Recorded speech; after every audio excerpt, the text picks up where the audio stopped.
बिस्मिल्लाहिर्रहमानिर्रहीम। सबक नंबर 3 ज़बर। जिस तरीक़े से हम हिंदी ज़बान पढ़ते हैं और हिंदी ज़बान को पढ़ते वक्त मात्राएं आती हैं तो ये भी मात्रा का काम करता है। जैसे जब आपने ए पे नार में आ का डंडा लगाया तो वो आ हो गया। ऐसे ही जब आपने अलिफ में ये ज़बर, इसको ज़बर बोलते हैं, इस तरह जो कट है, डंडा सा है, इस तरह ही लिखा हुआ होगा हर जगह। देखिए, ये देखिए, ये देखिए, सब जगह इसी तरह लिखा हुआ है। इन सब को हम ज़बर बोलेंगे तो इसको ज़बर कहते हैं। ये जो इन्होंने कहा है ज़बर, इसका मतलब ये है कि इससे मुराद ये इस चीज़ को ले रहे हैं जो ऊपर ये कट सा आ रहा है, इसको ज़बर कहते हैं। तो बहरहाल हमने बतलाया कि ये मात्रा का काम करता है ज़बर।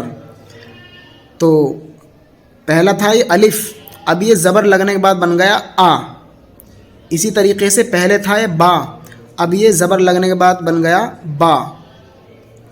पा, ता, ता, सा, जा, चा, हा, खो, दा, डा, रा, रा, डा, ज़ा, ज़ा, सा, शा, सौ, ज़ो, तो, ज़ो, आ, गो, फा,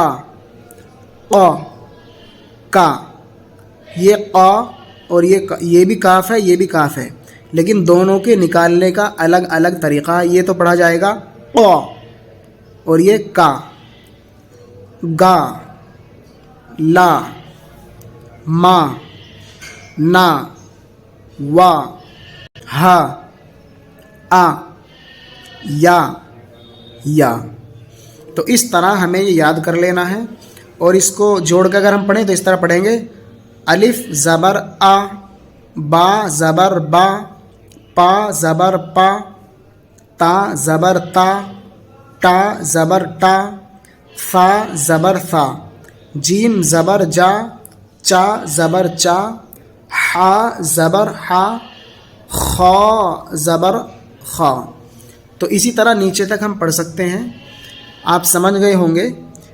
अगर हम इसको हिज्जो पढ़ते हैं तो इस तरह पढ़ेंगे जिस तरह भी पढ़ के दिखाया, अलिफ ज़बर आ, बा ज़बर बा।